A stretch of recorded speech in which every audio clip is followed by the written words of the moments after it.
Sikubali mtu yeyote aingilie katika mipango yangu. Kwa hivyo chunga sana unapokanyaga. Unachokitafuta kutoka kwangu nitakupatia sawa yako ukae mahali pako. Ng'ombe amejileta kichinjioni mwenyewe. Kwa hivyo tumalizane naye hapa hapa. Wewe endelea kuvuruga watu hapo, uone vile nitakufanya. Nitakufukuza kama mnyama wewe. Kwani tumekugotosha? Mimi tumekugotosha ntipini. Where is the cat? Natamani ningekuwa na muda wa kujadili hilo, lakini sina muda.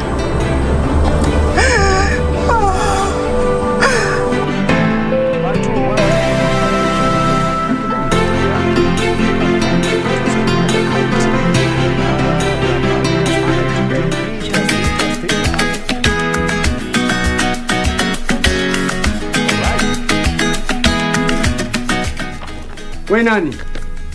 Unataka nini hapa? Umefanya nini hapa wewe? Toka. Ondoka hapa. Sije kupiga panga. Ondoka. All respect to tell you that we need you at our office. This is not... No, come inside my house. Excuse me. No, we're not using any force. If you want us to use force, we'll... Mimi maybe nani? Kutoka siku hizo zote ulikuwa kwa Maisha mke wangu, tusuliane maisha. Madamu nimekuja ni hai sio. Abdalla. Wewe kweli? Unashangaa nini?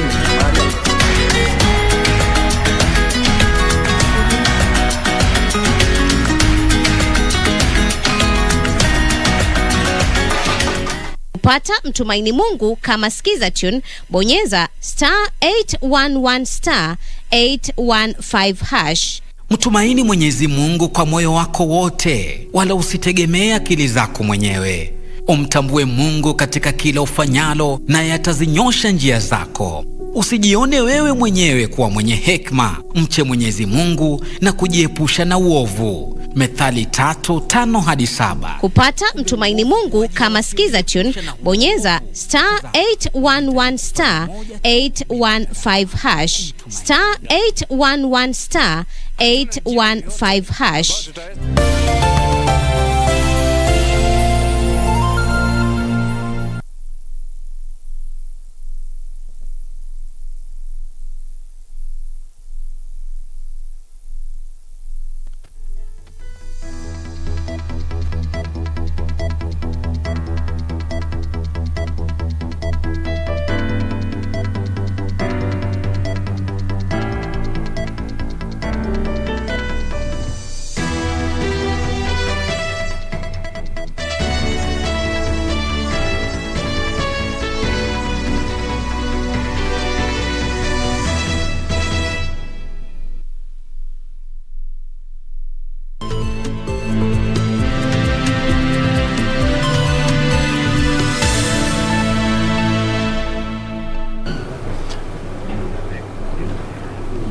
Indeed, it is the 28th day of August 2021. Good afternoon and welcome to KBC Lunchtime News this Saturday. Of course, we have a lot lined up for you, including national interest, politics, sports, just to mention but a few. My name is Njue. Lucy Mwaura will be assisting us in the sign language interpretation for this afternoon. And kindly be part of this conversation on our social media platform. I can see already Emmanuel Alois and Joseph Sangoro. You are already tuned. I'll be sampling some of your responses, suggestions, or even where you are watching us from during this live newscast. Now straight to the news. Kibugi Funeral Home in Kutus, Kirinyaga County has denied claims that it has released 67 bodies of people who succumbed to COVID-19. The funeral home management says, contrary to reports, the mortuary had released a total of 18 bodies of people who had succumbed to different ailments. The mortuary was responding to claims that 67 victims of COVID-19 were released for burial on Friday, raising fears about the severity of the pandemic in Kirinyaga County. For the better part of Friday, social media was awash with photos of caskets lined up for clearance at the Kibugi Funeral Home. It has been alleged that the coffins belonged to 67 people who had succumbed to COVID-19. Kutoa watu 67 tumetoa watu 18 and it is confirmed and to my records that they are 18 deceased. But in a rejoinder, the Kibuge Funeral Home has rebuffed the claims, saying it only released the bodies of 18 people who had died due to other causes. Wingi wa watu ulikuwa, that is, wakikuja kuchukua watu waamini waliodezao.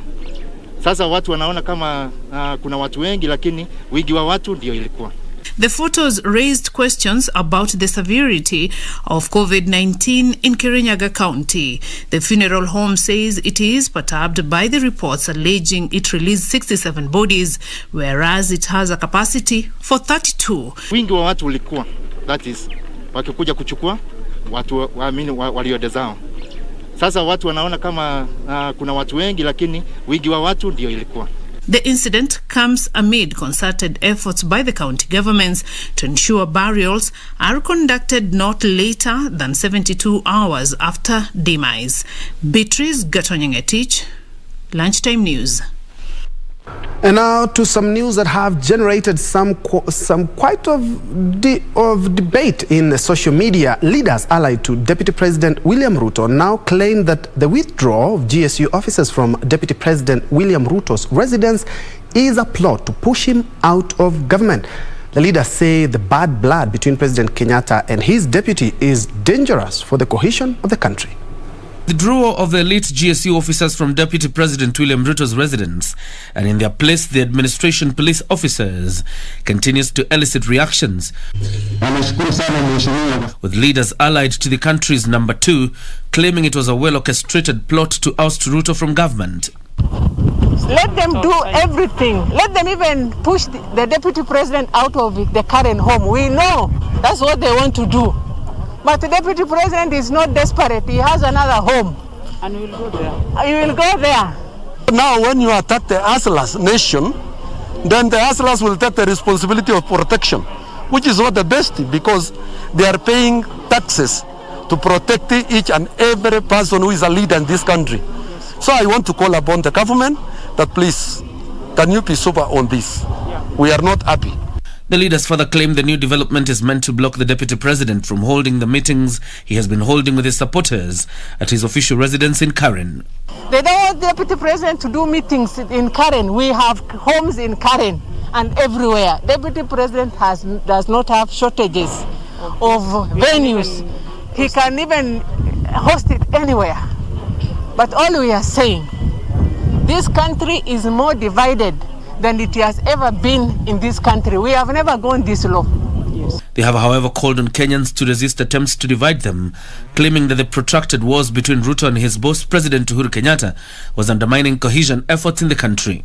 So I want to appeal to Kenyans just to be calm at this time of moments when this nation seems to be somehow raising some tensions, and at least right now there is a lot of fear all across. I want to call upon the authority that whatever that is happening, they should know that such a behavior may end and create another conflict in this nation. And we don't want conflicts. No amount of intimidations and provocations and coercions that is going to lead us to streets. You're actually giving us a lot of mileage. To some extent, we will not mind if you continue doing it for the next few months, because we are going to go into government, and we are planning ourselves to take over the presidency after Uhuru.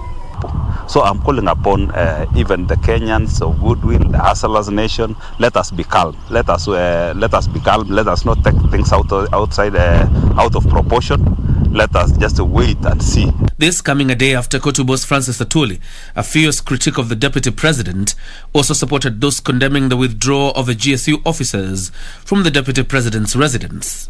I, for one, when it comes to security of any Kenyan, I don't compromise.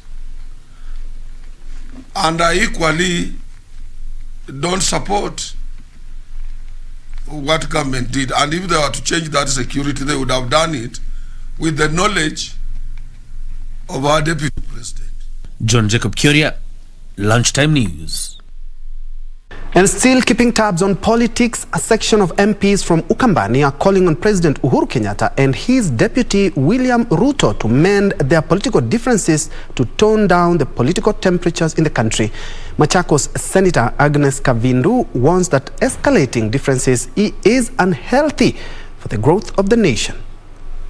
Pressure is mounting on President Uhuru Kenyatta and his deputy William Ruto to make amends for the sake of national unity. Speaking in Machakos County, Senator Agnes Kavindu and Matungulu MP Stephen Mule warned that the widening differences in the presidency may prove costly to the country. The Deputy President William Ruto, you need to come out clearly and don't lie to Kenyans anymore. You told us you called equity for an investor to take money to Uganda. Equity has come out to clear their name. Please, this is not a society of liars. Ule muungano ambao Kalonzo Musyoka na Wetangula na Mudavadi na Gideon Moi wako nayo, sasa hivi ndio muungano ambao utaenda kuunda serikali ya Kenya. Na mimi naomba Mheshimiwa Raila, kwa sababu sasa ametangaza amevunja NASA officially, aungane na muungano tujenge serikali pamoja na yeye. And as the country gears towards 2022 general elections, Parliament and Judiciary have been urged to review sections of elections law regarding petition of elections malpractices. Speaking to the press after being released from Kitale main prison, one of 2017 Trans Nzoia gubernatorial petitioners, Alpha Chore, called on Parliament to enact laws barring huge sums of money being awarded to defendants of such cases. Koti imeniwachilia na ile gharama ambaye tulikuwa tunadaiwa katika kesi hiyo. Nashukuru kwamba tuliongea na gharama hiyo ikarudi chini. Ningeomba kama bunge yetu inaweza tusaidia ama ingeangalia mswada ambao unaweza angalia mtu wakati amepeleka kesi na ni mtu wa chini, ni vipi ambaye inaweza msaidia, kwa sababu kiwango ambacho kilitolewa kwa mtu kama huyu ambaye hana kazi, ni raia wa kawaida, mpiga kura wa kawaida ambaye yako na demokrasia ya kupinga uchaguzi, alafu unawekewa fine kama hiyo, inatisha. Wale wengine siku zingine wakiona makosa wakati kura zimepigwa, inakuwa ni hawezi kuwa na ule ujasiri wa kwenda kushtaki. Meanwhile, presidential aspirant Mukisa Kitui says the government needs to address the rising cost of living. Mukisa says this can only be achieved through fighting corruption. Wenzangu naona vile wanafanya siasa wao wanaona kama wakiwa nahodha, wanaona jahazi hili bandari yake ni August 2022. Kama hatima ya siasa ni kunyakua uongozi. Na mimi naona hapa hata sio bandari yangu haiko kwa kura, siku ya kura. Bandari inaitafuta ni ule wakati Kenya itakuwa inawania uongozi kimataifa ama emerging markets. Mataifa ambayo yameinuka kutoka kwa maskini, ambayo imepunguza mzigo wa madeni kutoka kwa watu wake, kwa sababu serikali inatumia kila mbinu kupunguza kukopa kuliko uwezo wake wa kulipa. Inapunguza uzito wa kodi inayotoa kwa raia ili pesa ziwepo kama mitaji, wawekezaji wawekeze kubuni ajira mpya katika taifa, kueneza ukulima, kupunguza kupunguza gharama inayotokana na ufisadi. Kevin Washira, Lunchtime News. And away from politics, the government, through the Ministry of Lands, has expanded the digitization of land records to Klambu County. The exercise, which began in Nairobi months ago, is expected to streamline land management as well as reduce graft and theft in the land sector. As the government moves towards smart land cartels, Kenyans with historical land injustices have been urged to forward them by September. I would also want to take this opportunity to announce, not just to Klambu but to the entire country, that the period for lodging historical land injustice with the National Land Commission under Section 15 of the National Land Act 2012 closes on September 21st. We are also appealing to those who may have any claims to ensure that they are lodged before this date so that they cannot be shut out.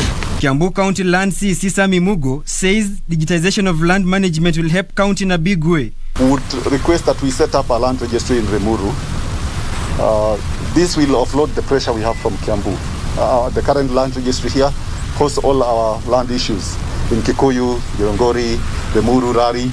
And we, are thinking if we set up one registry in Remuru, which then can handle the issues of Remuru, Sub-County, Lari, and Kikuyu.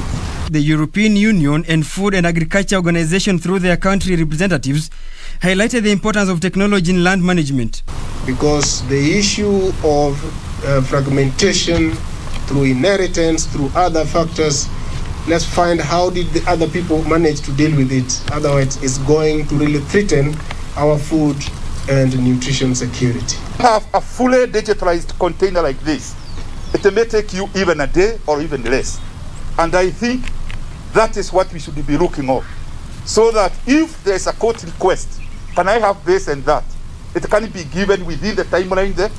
If it is the land board meeting which the commissioner is sharing, he would like to have all the documents available from the land office. So this, in a way, will facilitate the service delivery. So far, the EU has spent 1.2 billion shillings in land governance. For Lunchtime News, I am Frederick Parsayo. 15 minutes past the hour, we are taking our first breather, but when we come back, I will be telling you about the big game today. Manchester City versus Arsenal. Of course, some friends have been trolling me that Arsenal are going to be beaten at the Etihad Stadium, but when I come back, I'll be telling you some key players who will be missing out in that match. Of course, we have plenty more when we come back. But let me appreciate Samuel Nalangu. You're watching all the way from Narok County. Jane Kilonzo, watching from Sultan Hamoud Makueni County. Atola Emmanuel, you are watching all the way from Kangemi. Enos Omodi, as usual, watching you from the Nairobi CBD. Thank you so much. Let's have that break, then come back.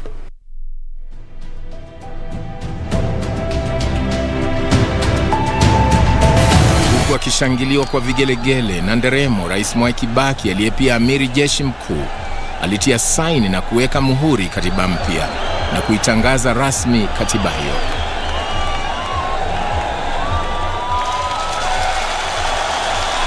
Kwa kuweka saini katiba hii mpya, rais aliungana na marais wengine wachache duniani ambao wamefanikiwa kuwapa watu wao katiba mpya wakati wa amani.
Wewe mwenyewe unaendelea kuzeeka na time is not waiting for you.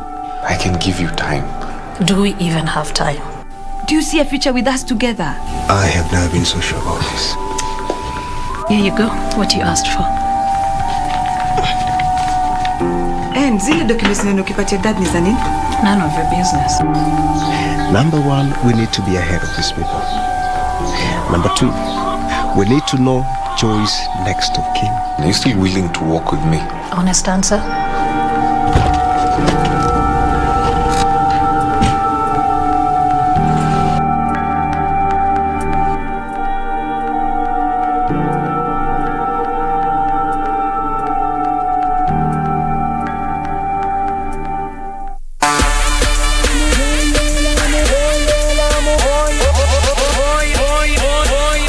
The mighty will fall. pressure the members of Contra Unit. How have these guys not even been suspended or banned from MLW yet? After what they did to Ace Romero, after what they did, oh my God! Oh my God! Get some help out here! They just set that man on fire against the former champion. Oh no!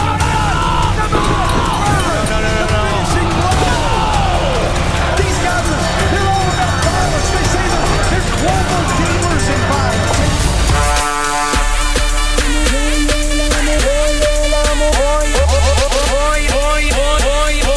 Oye la murga.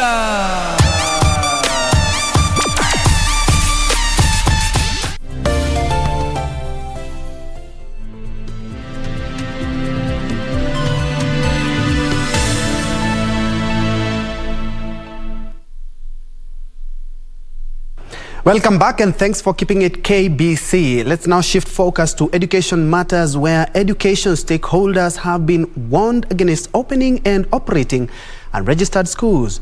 Basic Education Principal Secretary Julius Juan says anyone found operating illegal learning institutions will face the full force of the law. Speaking at Soget Primary School in Transmara East Sub-County, one said schools operating without the consent from the Ministry of Education risk closure. It is illegal, and I want that to put in capital, to have anybody who is not registered with TSC to purport to be teaching in a school. One said though the government is encouraging the opening of more secondary schools to accommodate learners, there is need to ensure the schools are legally operational. You must be in a registered school so that the returns are sent to Nairobi and then we release the money to come to the school. It is part of that money that will be used to buy the facilities in the school, to pay the BOM staff, and support the operations of the school. Elsewhere, education stakeholders have been urged to address wholesomely the rising cases of teenage pregnancies.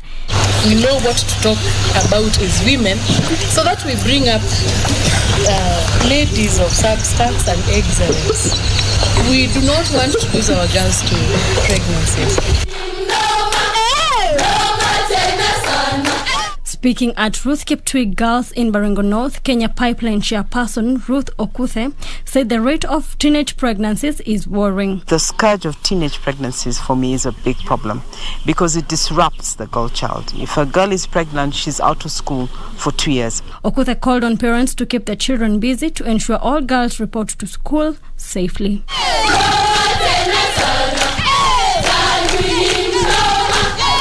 Reporting for Lunchtime News, I'm Omboyo Tiende. Moving on, residents of Narok County have been urged to take COVID-19 vaccine as plans to vaccinate all in the county are underway. Narok County Governor Samuel Ole Tunai has allayed fears about health risk of the jab on men, adding that health experts have given a nod to the vaccine. Narok County Governor Samuel Ole Tunai has dismissed claims that the COVID vaccine has adverse effects on men. Kulikuwa na propaganda, watu wanaambiwa ya kwamba ukichanjiwa pengine kuna side effect, na ndio tunataka kuambia watu ya kwamba hakuna shida yote watu wakipata hiyo jab. Tunai has called on residents of Narok to get vaccinated. Hiyo watu wajitokeze, na mimi nafurahi kwa sababu watu wengi sasa wamejitokeza. In fact, ukipata hiyo chanjo inasaidia wewe za asilimia zaidi ya 80 vile wataalamu wametuambia, vile sayansi imetuambia. Meanwhile, the Muranga County government has been urged to take the COVID vaccine closer to the people. The majority of the people who are here, they are over 70 years old. Majority of them have not even been vaccinated with the COVID-19 jab. So I would urge the county government and also the national government to actually use the mobile clinics to be able to bring mobile the vaccines, the COVID-19 vaccines, closer to the people. Long queues have been witnessed at various vaccination centers, raising fears that vulnerable groups may miss the opportunity to get the jab. Elsewhere, as the world continues to fight COVID-19, hoteliers have urged people to receive the COVID-19 jab to hasten the sector's recovery. Ombi langu ni kwa Wakenya wote waweze kupata chanjo hili.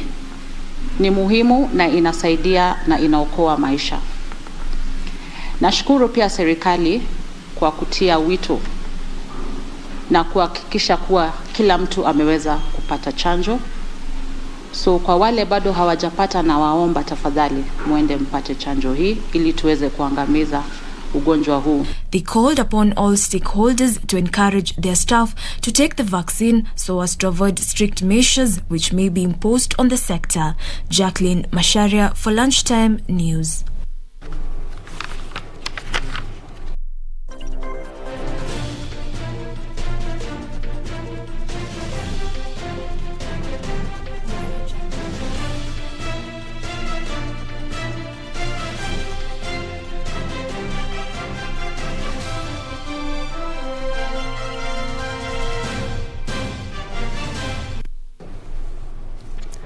In sports, Manchester City coach Pep Guardiola has confirmed that talisman Kevin De Bruyne will miss today's clash against Arsenal at Etihad Stadium due to an ankle injury. Phil Foden will also miss the Citizens' game as he continues to recover from a similar injury.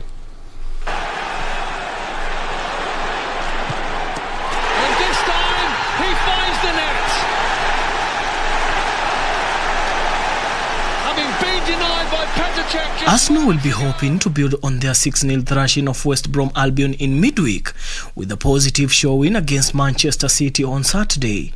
The Gunners have failed to take a single point from their first 2 Premier League matches and will face another tough test against Pep Guardiola's side, who hit 5 against Norwich in their last outing. Kevin De Bruyne remains unavailable for Manchester City because of an ankle problem that has also ruled him out of the international duty with Belgium.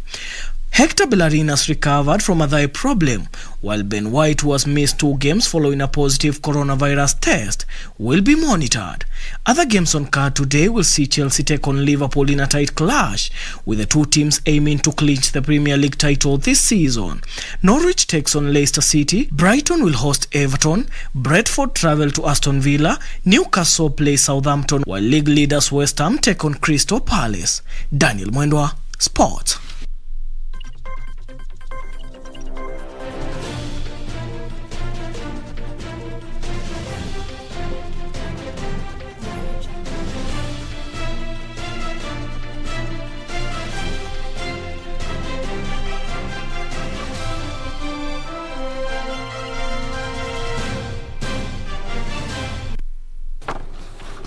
Cristiano Ronaldo is back, Lukaku is back. An interesting season, EPL.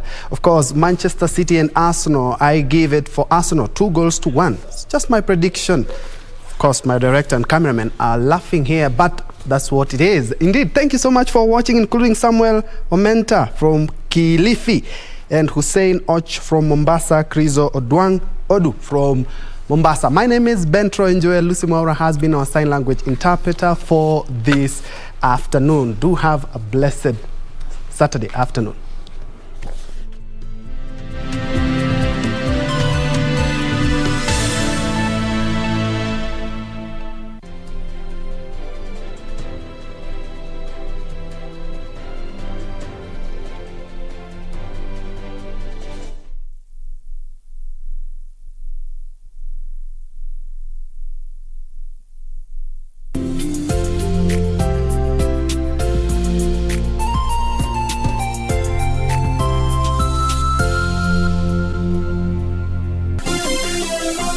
Vera Beauty College. Vera Beauty and Fashion College, with branches in Nairobi, Eldoret, Thika and Meru. Did you know that we are a TVET approved institution? We offer courses in fashion design, interior design in soft furnishing, event decoration, flower arrangement, event planning, hairdressing, barbering and dreadlocks, beauty therapy, makeup, nail technology, spa massages, teaching skills, TOT, solo business management, and many more. Register now and visit our website on www.verabeautycollege.com.